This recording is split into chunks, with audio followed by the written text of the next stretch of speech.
Assalamualaikum warahmatullahi taala wabarakatuh dan salam sejahtera diucapkan kepada tuan-tuan dan puan-puan yang mungkin sedang mendengarkan saya atau menonton saya Hakim Samad di Reflex.my. Jadi kita nak bercakap tentang topik-topik pilihan masyarakat hari ini dan yang paling terbaru adalah mengenai nama-nama seperti Fathia Latif, Zahira Mac Wilson, Aiman Hakim Riza, lepas tu Datuk Roshamno, dan seorang daripada agak terkenal besar namanya, tapi kejap lagi kita akan kupas. Dan kita nak orang kata menyusuri ke belakang dan kita nak sentuh sikit isu-isu yang macam membuatkan rakyat Malaysia ni kata, apa hal orang ni boleh suka-suka hati je minta macam tu, kan? Gitu.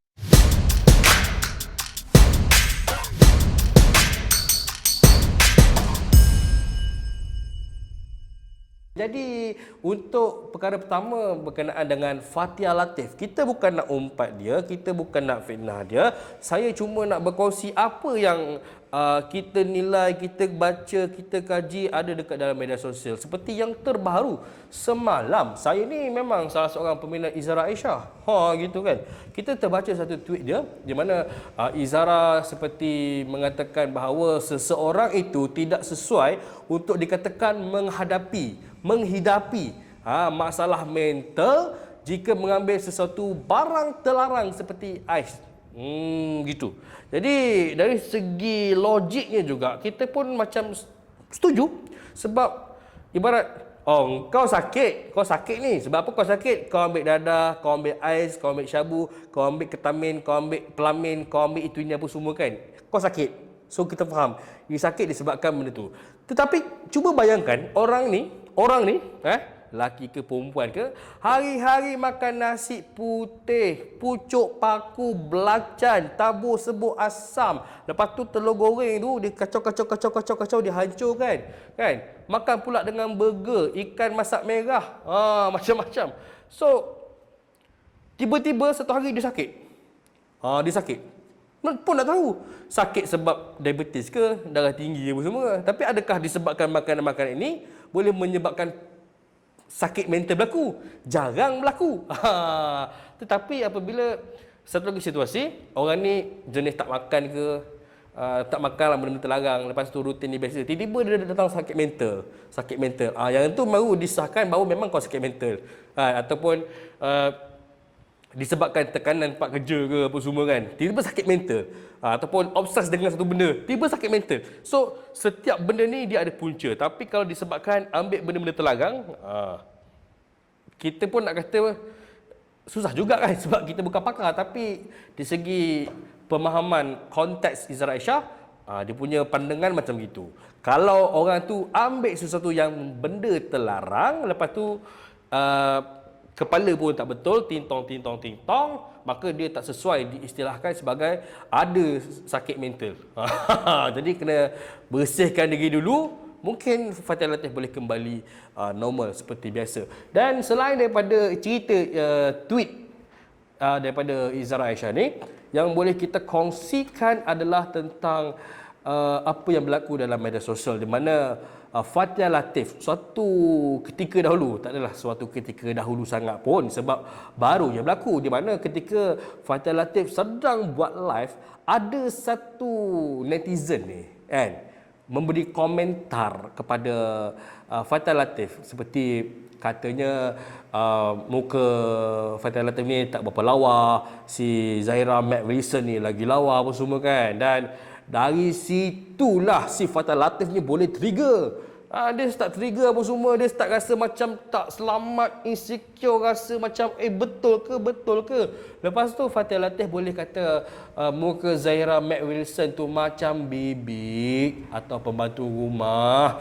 Jadi kita sebagai lelaki ni, kalau katakan muka macam Zahira Mac Wilson tu adalah bibik, macam bibik, saya sanggup upah dia, saya sanggup bayar dia untuk jadi bibik dekat rumah saya dengan 10 kali ganda bayaran gaji. Tapi saya tak mampu. Gila kau. Tak pasal-pasal. Tapi dari segi logik. Kalau Fathia Latif tu pun dalam keadaan normal sanggup jadi bibik muka macam gitu, kita sanggup bayar 8 kali ganda.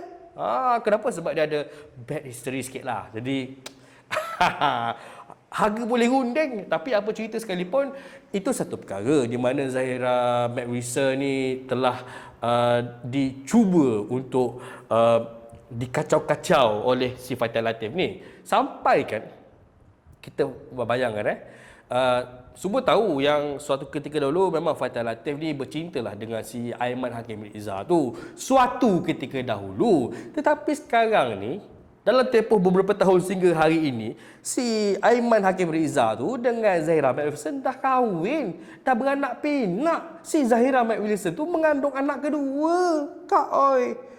Boleh pula si Fathia Latif ni selepas kena kacau tadi lah, kena tiga dengan komentar-komentar daripada kalau Azwan Ali kata inilah neraka zen.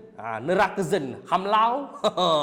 Sebab suka memberikan komentar-komentar yang boleh menimbulkan provokasi. Data fake account dilayannya tu. Fake account tu biasanya tu sebab orang-orang biasa yang menggunakan nama sebenar seperti saya Hakim Samad ni, risau lah kalau nak bagi komen-komen yang pelik-pelik ni, nanti kena kecam. Kan? Saya buat konten pasal rumah pelacuran ilham daripada komentar Datuk Rosyam tu pun ada yang gelak. Ada yang tak faham pun ada. Tapi biasa, yang tak faham tu saya buka fake account jual barang. Segitu. So berbalik kepada cerita Fathia Latif semua ni. Dan selain daripada cuba menyamakan muka Zahira McWilson dengan bibik, Fathia Latif juga sempat dia korek balik artikel-artikel lama bersama dengan Aiman Hakim. Dia korek artikel Aiman Hakim tahun 2017 yang mengatakan masih ada perasaan sayang kan dekat Fathia Latif. Lepas tu dia boleh ambil keratan akhbar apa semua tu. Lepas tu dia post dekat Instagram dia. Itu satu keratan akhbar. Dia boleh pula post gambar lama dia dengan Aiman Hakim dekat IG, gambar lama berdua kan. So macam netizen ni katalah, kau ni apa hal doh? Kau ni sakit apa doh? Kau ni bipolar ke apa ni? Kau meroyan ke apa ni? Kan? Orang tu dah kahwin, dah tak perlulah nak throwback bagai. Aib tu simpan lah, lebih kurang macam gitulah kan. So itulah, kita pun agak bersimpati lah, kesian lah. Sampai kan bayangkan suatu ketika dahulu tak adalah dahulu sangat, baru juga Zarina Anjuli kawan baik dengan Fathia Latif ni kan. Kita tahu dia orang kawan baik, pun ada sedikit bertelagah pendapat lah. Macam yalah, kawan baik kau buat macam gitu kan. Lepas tu siapalah yang tak rasa terkesan, tak rasa kesian. Tapi apa-apa pun kita doakan jika benar Fathia Latif terlibat dalam masalah penyalahgunaan bahan-bahan terlarang, kita doakan supaya hatinya ataupun orang kata rob yang menjadi urusan Allah itu pada tubuh manusia yang lemah dan tak ada apa ini kembali. Kita doakan kembali untuk menjernihkan hati, membersihkan jiwa. Sebab kita bayangkanlah, roh tu ditiup daripada ubun-ubun, dia akan lalu beberapa tempat kan, dia akan pergi dekat bahagian sifat haiwan liar, lepas tu sifat syaitan, lepas tu ada sifat haiwan jinak, lepas tu barulah ke makam malaikat semua ni kan. Roh kita dekat sini, dekat Kolbi sekarang ni. Jadi kita cuma doakan, kita sebagai hamba yang tak ada apa-apa ni, kita doakan bahawa semoga rob yang ada pada tubuh Fathia Latif tu kembalilah di-trigger tu asal usul, kembali kepada apa yang sepatutnya menjadi urusan manusia di dunia ini. Itulah cerita agama sikit. Tapi selain daripada cerita Fathia Latif ni, cerita Fathia Latif, Zahira McWilson, Aiman Hakim, Anju apa semua ni, yang sedikit sebanyak, dan juga Izra Aisyah yang sedikit sebanyak nama-nama yang antara saya petik lah. Ada ramai lagi artis-artis lain tapi saya tak sempat nak baca semua. Datuk Rosyamno kita tahu sekarang ni dia aktif buat podcast Hitam Putih Kehidupan bersama dengan satu orang kuat usaha Nita. Saya lupa nama Datuk tu. Datuk ke Datin? Saya lupa. Tapi orang kuat lah, macam nama orang kuat usaha Nita ni, nama dia, gambar dia memang terpampang dekat banyak lokasi. Mantap. Jadi dalam sesi podcast ini, Hitam Putih Kehidupan, Anjuran Suhan, dah banyak episod dah pun. Dah macam-macam episod. Jemput Prof Soleha pun ada, jemput a few person lagi pun ada, bercakap tentang bermacam-macam topik. Tapi topik yang akan keluar tak lama lagi ni, topik yang agak nak kata sensitif, tak sensitif. Tapi mari kita bincangkan. Pertama sekali, kita terpaksa akui bahawa di Malaysia ini terdapat lambakan warga asing yang melimpah ruah, melampau-lampau, dah tak reti nak kata apa dah. Ibarat kalau nak gunakan perkataan metafora, sesuatu yang berlebih-lebihan tu, ibarat menggunakan metafora. Banyak kali metafora pun tak terhabis nak guna pakai sebab terlalu ramai lambakan warga asing dalam Malaysia ni. Yang mana bila dibuat ambush, operasi apa semua, orang-orang yang ada kuasa di sana mereka mengatakan, oh kita tidak boleh buat apa-apa, mereka ada dokumen. Kita tidak boleh berbuat apa-apa, tak boleh buat tangkapan, mereka masuk secara sah. Yang masuk secara tak sah pun ada, itu yang pandai lari kan. Masuk 2-3 kali, lepas tu berlaku lagi tuan-tuan dan perempuan. Jadi apakah cara untuk menyelesaikan masalah ni tuan-tuan dan perempuan? Tidak ada apa-apa. Undi saya tuan-tuan dan perempuan. Kita dah undi macam-macam. Kita dah undi macam-macam. Kerajaan mana kau tak rasa? Tetapi dia berbalik kepada individu yang telah dipertanggungjawabkan untuk melaksanakan tugas itu. Sebab kalau awak undilah siapa-siapa sekalipun, undilah ahli parlimen mana sekalipun, undilah menteri mana sekalipun, orang yang bertanggungjawab telah dipertanggungjawabkan itu yang sepatutnya melaksanakan tugas ini. Sebab masing-masing ni kerja di bawah urusan Seri Paduka Baginda. Sekali dia tak buat kerja yang sepatutnya, maknanya dia ingkar pada urusan Seri Paduka Baginda. Pegawai bawah ni yang tidak amanah. Yang amanah, alhamdulillah, bismillahirrahmanirrahim. Sila teruskan. Yang bayang bro, bos, kau kerja sedap ada pencen di bawah urusan Seri Paduka Baginda. Takkanlah menteri nak turun padang tangkap pendatang asing. Takkanlah ahli politik, ahli parlimen nak kena bekerja-kerja, nak pergi sertakan masalah warga asing ni. Takkanlah dia orang. Sebab dah bagi tugas. Takkanlah pegawai-pegawai itu semua dah ada tugas. Jadi tugas ini adalah untuk anda semua yang telah pun memohon, sama ada melalui SPA ke, lantikan politik ke, anda dah ada tugas tu, laksanakan, bersihkan, basmi. Sebab bayangkan satu hari nanti, dulu dah lah orang kata, minta maaf sahabat-sahabat berbangsa Cina, India, anda semua kawan saya, minta maaf sangat-sangat. Memang kawan, kita keluarga. Ini daripada sejarah punya. Kita boleh katakan suatu ketika dahulu datang Malaysia, orang akan kenal. Oh, di Malaysia ada orang Melayu, ada orang Cina, ada orang India, ada orang Bumiputera, Sabah dan Sarawak. Reality, fakta. We lock that thing. Gitu. Tapi hari ni, bila datang ke Malaysia ni, mana Malaysianya? Saya tak nampak muka Malaysia. Muka Malaysia, Melayu, Cina, India ni dah tenggelam dengan warga asing lain. Warga asing. Kalau orang Indonesia, bagi saya lah orang Indonesia masuk Malaysia ke apa semua, bekerja kat sini apa, bagi saya dari segi struktur geografinya, walaupun benda ni kurang kena lah, kurang relevan lah. Sebab kita asalnya satu Nusantara, satu kepulauan, no isu pun. Dulu siapa boleh cross, kita nak pergi Aceh ke, orang Aceh nak pergi mana-mana ke, kita cross je. Lautan ni kita punya ni. Tapi kita dipecahkan oleh Belanda dan juga British. Ni dua-dua lah dua-dua lah nak dipecahkan. So, sepatutnya zaman dah moden, boleh je Presiden Indonesia dengan mungkin Perdana Menteri kita ni bincangkan macam mana nak menyatukan balik negara ni. Menyatukan balik negara ni. Tak kisahlah kau nak kekangan nama Indonesia ke, nama Malaysia ke, nama Filipin ke, Singapura. Macam mana itu lantak sebab masalah politik macam ni telah dibuat oleh mereka-mereka zaman itu. So, kita boleh betulkan, betul tak? Tapi itu satu perkara lah. Dan disebabkan lambakan warga asing ni, dalam sesi podcast itu, panjang cerita je kan, kita bagi intipati dulu. Datuk Roshamno, hero Malaya kita ni telah bercakap ibarat memberi saranan bahawa untuk mengelakkan berlakunya unsur rogol-merogol katanya kan, sebab topik pun bercakap tentang pornografi.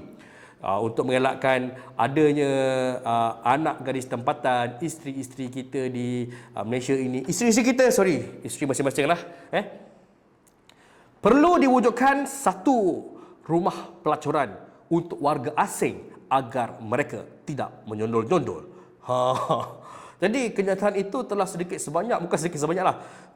Kenyataan itu telah sebanyak-banyaknya menerima respon daripada masyarakat kita, daripada orang biasa, ahli politik, ahli agama pun sikit-sikit bersentuh tentang perkara ni. Tapi kita bukan nak kecam, tapi kau kalau bab politik bukan main laju, bab benda macam gini, oh slow pula. Tiba-tiba Facebook uninstall ke apa? Jadi kita agak terkejut lah apabila seorang yalah, Rosyam Nor, Datuk Rosyam ni antara individu yang memiliki pengaruh agak besar pengaruh dia. Sebut Rosyam Nor orang nak Thailand.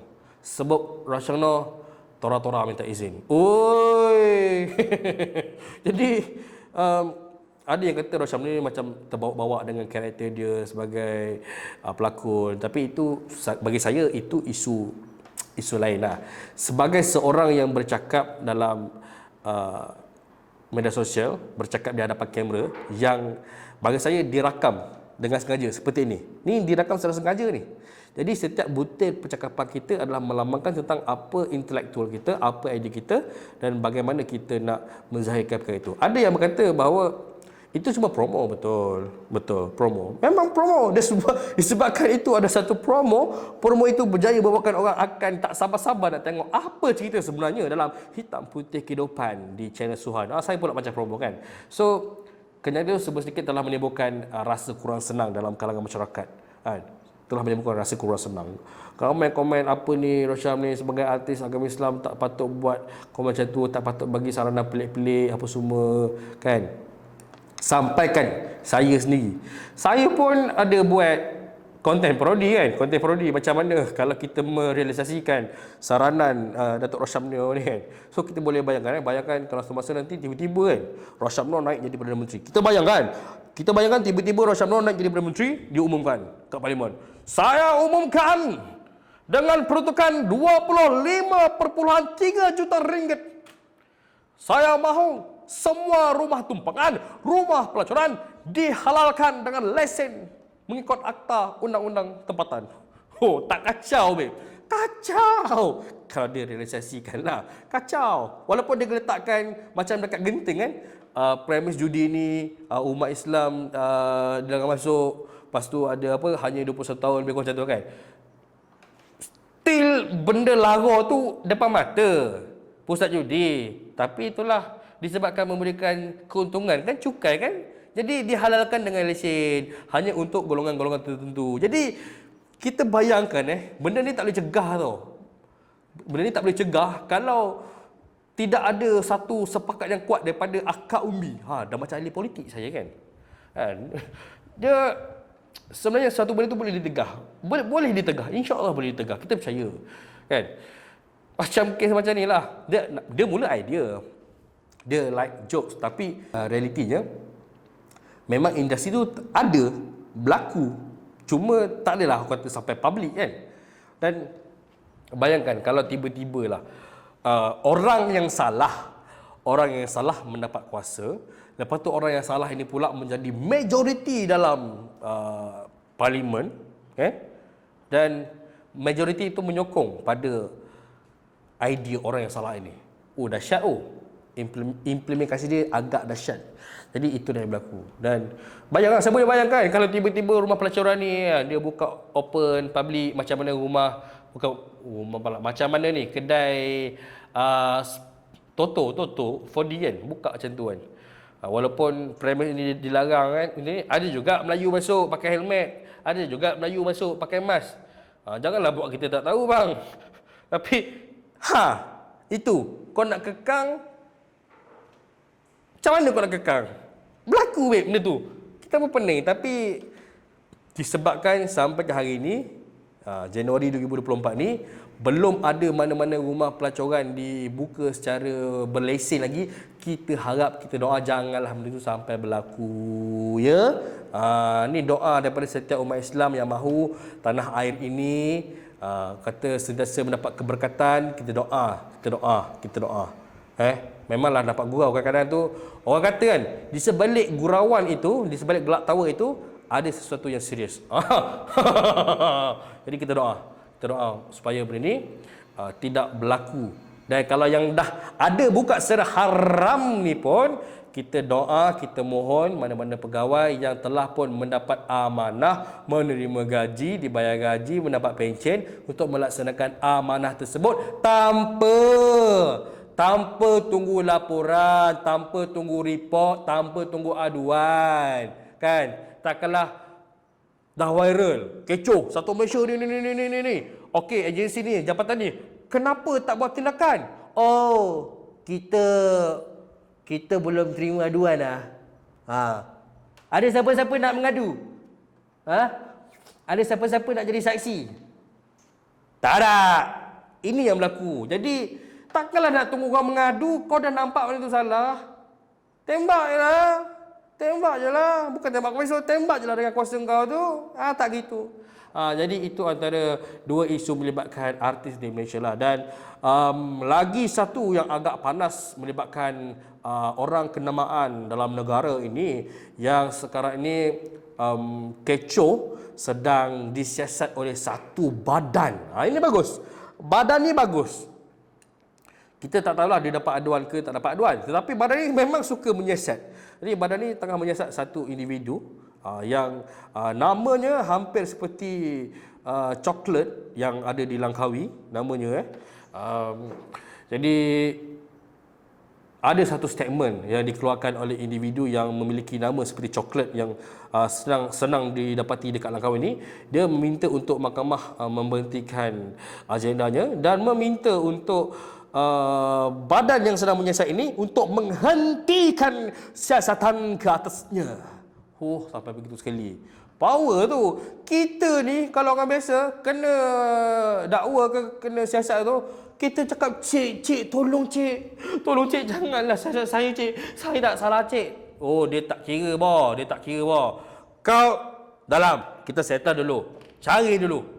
Lepas tu masuk mahkamah, dakwa, tuduh. Lepas tu awak tak bersalah. Bapak dia proses tu lama siut. Kan? Lepas tu orang biasa ni nak guna kuasa media tak mampu. Kan? Tak mampu. Dia akan cakap, engkau siapa? Kau famous ke? Kau viral ke? Berapa nombor followers kau? Apa kes kau? Siapa engkau? Tak ada. Tapi individu ni ialah high class. High class pun mati, nyawa tercabut, masuk kubur, reput juga. Kan? Jadi itulah antara komentar-komentar saya di reflex.my. Kita merefleks segala apa yang terjadi di Malaysia ini. Jadi ini adalah pandangan peribadi saya, Hakim Samad di reflex.my, dan apa komen anda tentang isu-isu yang dibicarakan ini? Tinggalkan komen di bawah. Kalau mahu reflex.my kupas lagi apa selepas ini. Assalamualaikum dan bye-bye. Like, share, klik loceng. Dan sekali kalau nak buat apa, yang penting follow.